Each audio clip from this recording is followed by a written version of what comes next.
doors. They never gave us any water. They never gave us any food. The children were screaming. Spielberg's USC, Survivors of the Shoah Visual History Foundation, contains over 50,000 video testimonies. Out of 50,000 testimonies, the Shoah Foundation handpicked a bunch of hate-filled liars and Zionists for their documentary. Surely, out of 50,000 video interviews, there must be some Jews telling some semblance of truth about life in the concentration camps.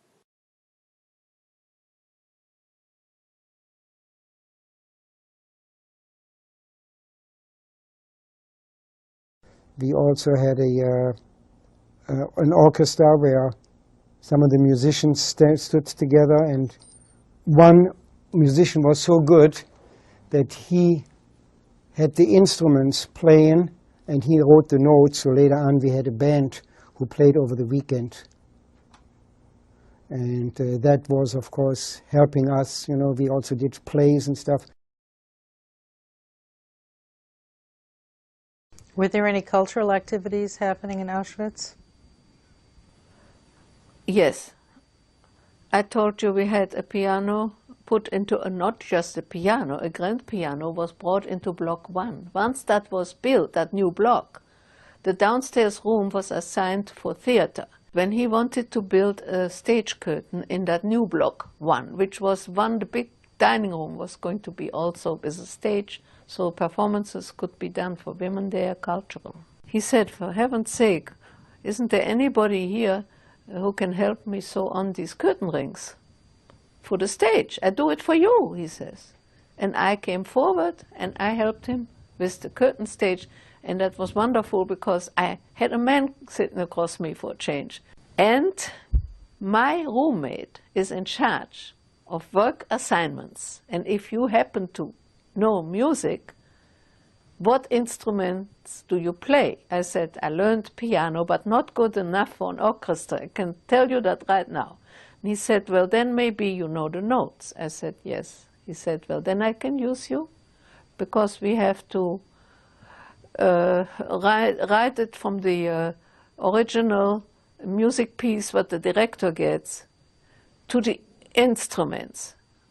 And so from each instrument has only a short line on the whole paper. So I had to take it apart and write for each instrument from that what I had to do. That I had to even make the lines. We didn't have paper that was pre-printed for notes, nothing. So I spent the whole day there for a while until we were taken away from Auschwitz. But then she saw me work there. I had a big table where I could work and lay out all the paper, and it was very peaceful and relaxing. And Otto wanted to talk more to me. That is when I met that SS man at one time. That was the last job I did while I was in Auschwitz. And when the other job, when I was in Block 10, we went out to pick the leaves. And from these leaves, they would make tea for the whole camp, for the whole Auschwitz. How did you entertain yourselves? Well, there were, at the beginning of those days, there was a library where people could get books to read. There were newspapers which we could get.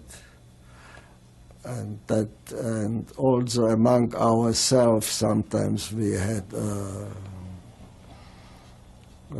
violin quartet. They used to come and play in barracks during the evening. That was this. And later on, they said they're gonna build a movie in the camp, and the president said, "Only you must be crazy. They're gonna make a movie for us in the camp." And really, it happened. They made a movie in the camp. Yeah, and we went in barracks after barracks. We could go to see a movie sometimes in the evening. They brought movies in in the evening. And what kind of movies would they show? Well, German movies. But once I came to the main camp, we were allowed twice a month to write home. Once a postcard and once a letter. They gave you the materials? Yeah, they gave us the leather, the materials, we could How buy did you get the stamps? We could buy stamps. You had money? Yeah, we still got money. The money we got through the Jewish community from Vienna who sent us everybody some money. And in the camp you could have currency? You could Yeah, we could have money because there was in camp also what they call a cantina. And not many times, but once in a while they sold a few cigarettes or they sold something, whatever they had.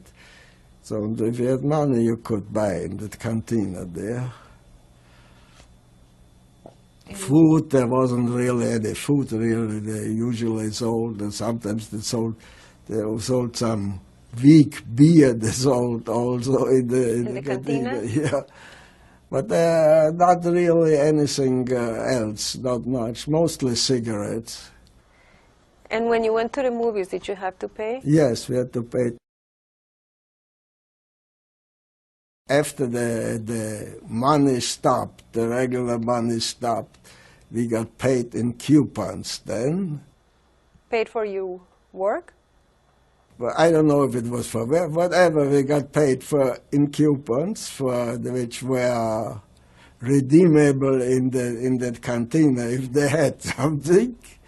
So that was their way of distributing money then to everybody.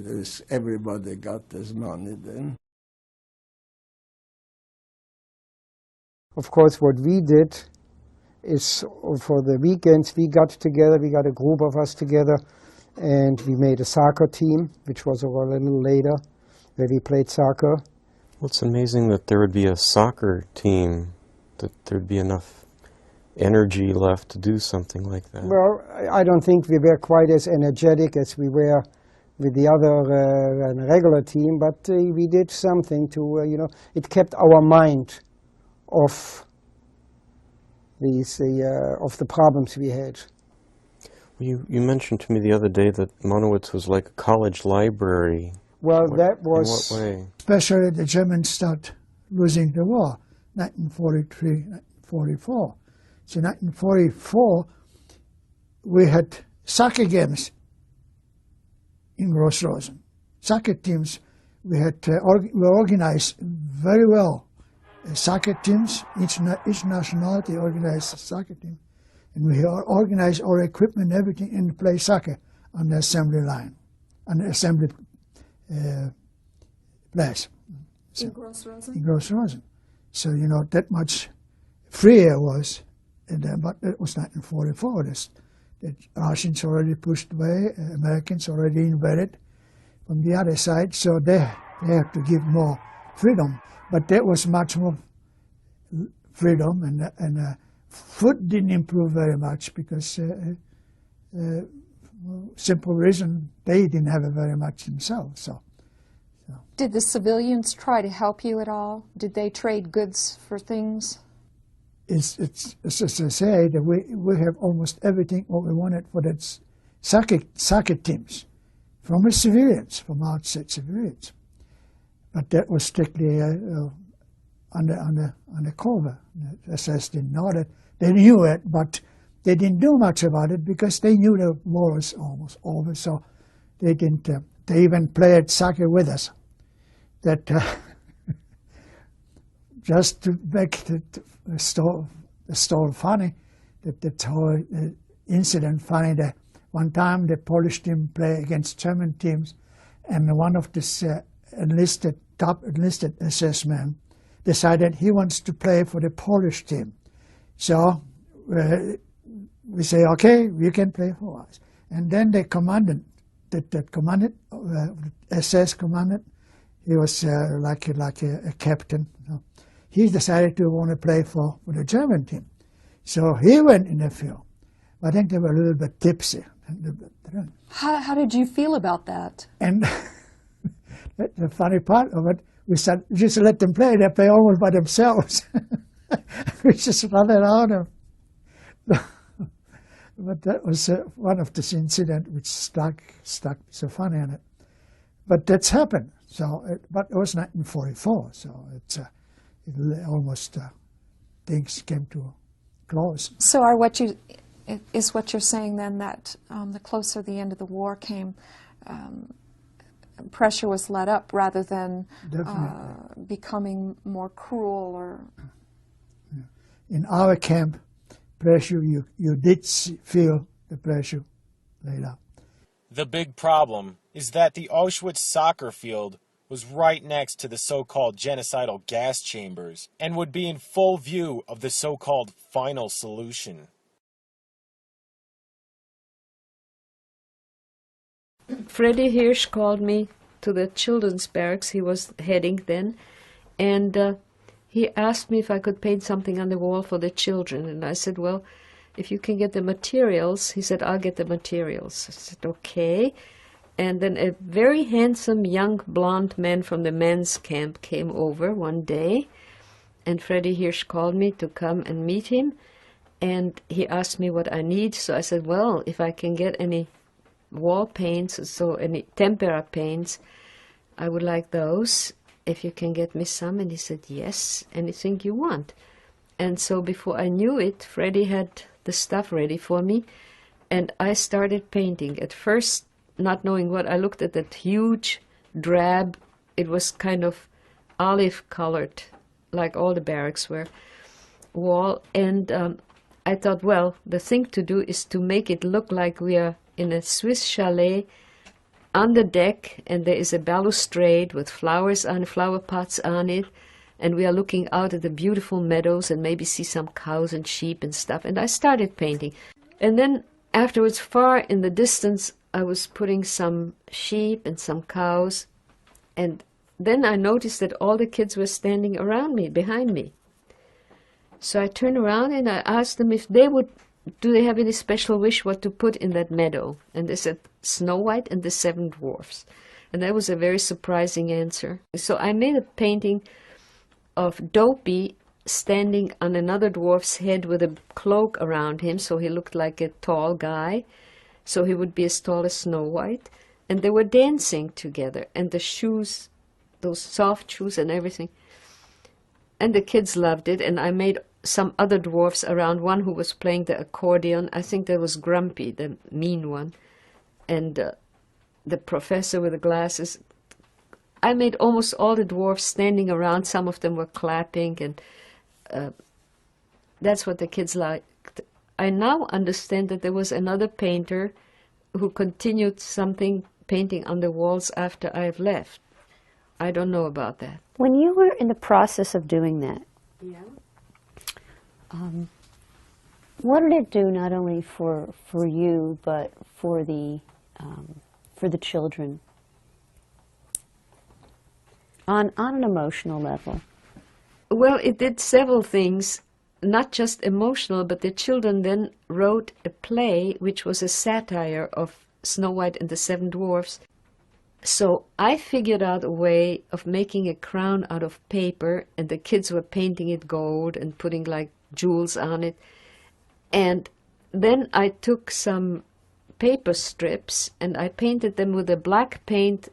And I don't know about the costumes, what they made costumes out of, but the play was very successful because the little girl who was playing Snow White had an incredible voice, a gorgeous soprano, just like the one that you hear in the movie. How were they allowed to put on a play in Auschwitz? I don't know, but it was done kind of quite hush-hush, all of it, except that when it was put on, suddenly some SS-men appeared, and they watched. And then when Arno Böhm put on that play, he wanted something like a vaudeville play, which I was in too. That was when I couldn't stand the breath of the guy who was playing with me.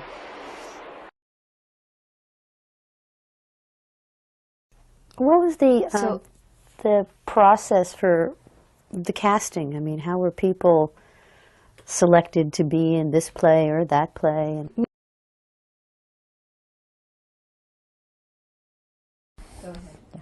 This is a picture that was taken at my father's cousin's grandchild's bat mitzvah 3 years ago. And these people in this picture are all survivors.